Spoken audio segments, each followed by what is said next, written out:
what she does. She uses her body. I'm sick of watching Caitlin getting attacked. If the league doesn't step up and protect her, things are going to get ugly real fast. Wonder why this story is absolutely everywhere right now? It is because the right people are finally speaking up. On June 24, 2026, the Indiana Fever faced the Phoenix Mercury. During the second quarter, one moment united the entire basketball world.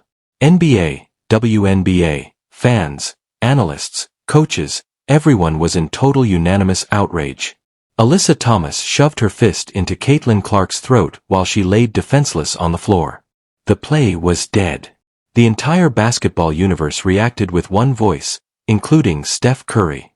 When the greatest shooter alive, the man who changed the game forever, whom Caitlin Clark trains with and looks up to, speaks up, everyone listens. He knows exactly how it feels. To be the best player out there, watching opponents do everything except play actual basketball to stop you. Living through that physical grind every single night, he has been watching Caitlin Clark's ordeal with the exact same eyes. If you are new to the channel, hit subscribe right now. We are following this story closely until the league finally takes real action. Some wish Caitlin would just get up and retaliate, but Steph Curry and Caitlin Clark are not just connected by shared basketball reputation. Before the 2026 WNBA season, Clark revealed she trained with Curry's personal trainer, Brandon Payne, to sharpen her game. Clark mentioned she knew he worked with Steph and that she absolutely loves Steph's game. She was just looking for creative ways to improve and challenge her own limits. This is a real connection built on mutual respect and shared experience. And what exact experience is that? It is being the ultimate target in your league, the player every defense schemes to stop, opponents grab, push, and foul you, yet the referees look away while the aggressors skate free. If there is any player who receives identical treatment to Clark in the WNBA, it is Steph Curry in the NBA. Clark gets grabbed, pulled, and constantly harassed, even when she does not have the ball. Curry faces that exact same physical nightmare, night after night. Back in January 2026, this parallel became impossible to ignore when Curry was being completely manhandled against the Charlotte Hornets.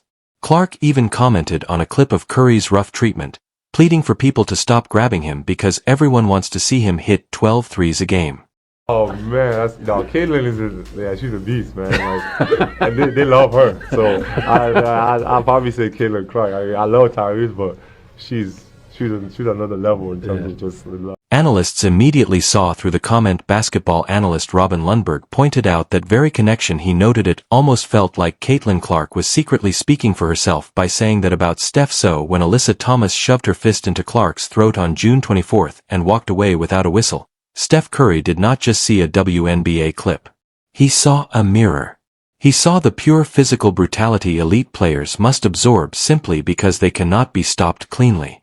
He saw enough, declaring that enough is enough. Just over 3 minutes into the second quarter, players scrambled for a loose ball.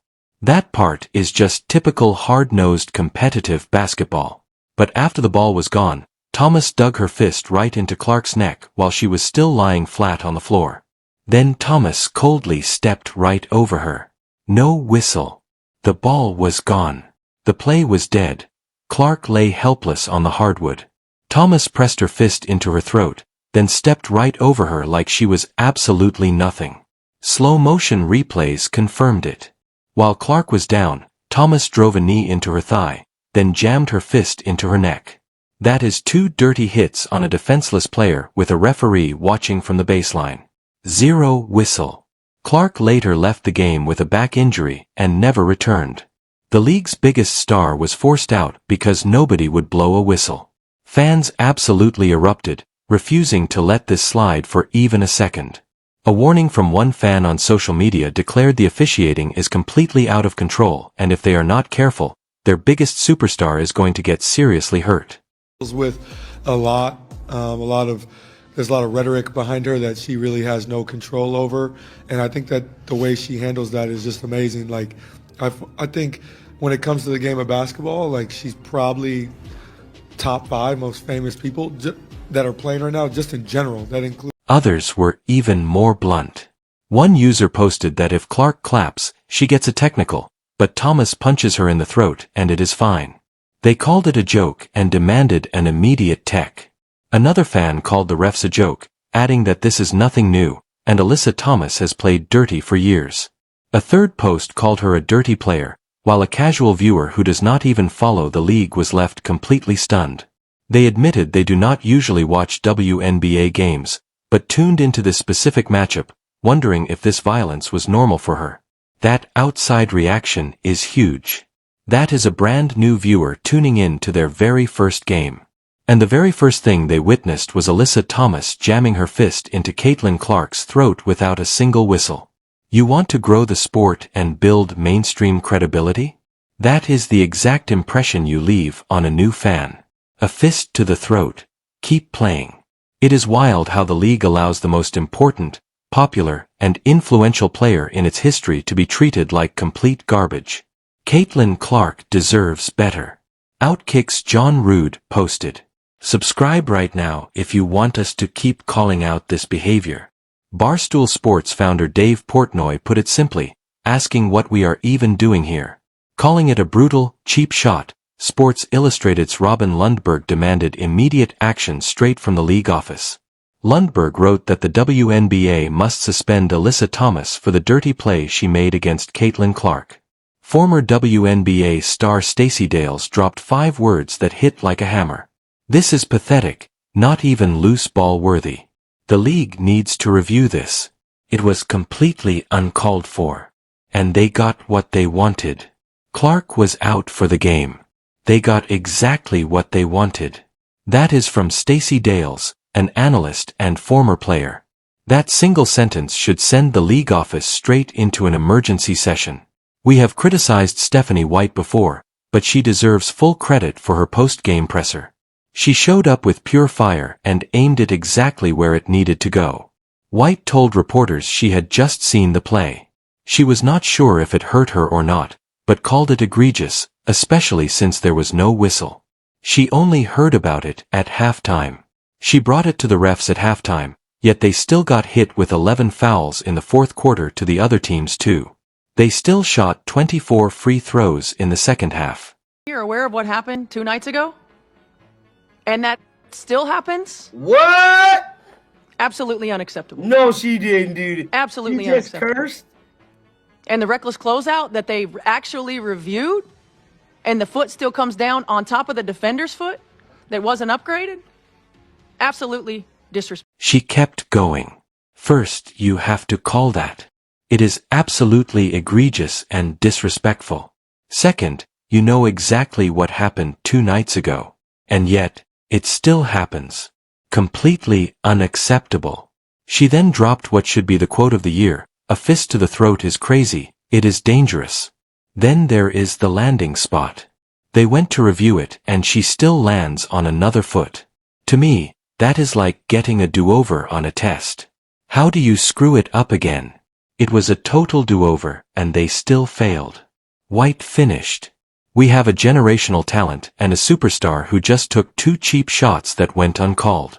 I will say it again, it is absolutely unacceptable. 2 cheap shots, not 1. A fist to the throat. And a reckless closeout. They looked at the monitor and still refused to call a flagrant. They had the video right there. They watched the replay and did nothing. And that is exactly what makes this situation so maddening. Caitlin Clark worked with Curry's trainer this off-season specifically to recover from injury, get stronger, and elevate her entire game. She put in the work and did everything right. By June 24th, she was on the court playing brilliantly.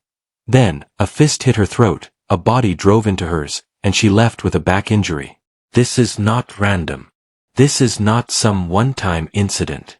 It has become far too common to see opponents grabbing, pulling, and pressing Clark all game, even when she does not have the ball. This pattern has followed her since day 1 in the league.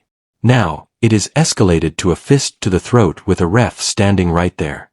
Steph Curry knows this pattern because he lives it.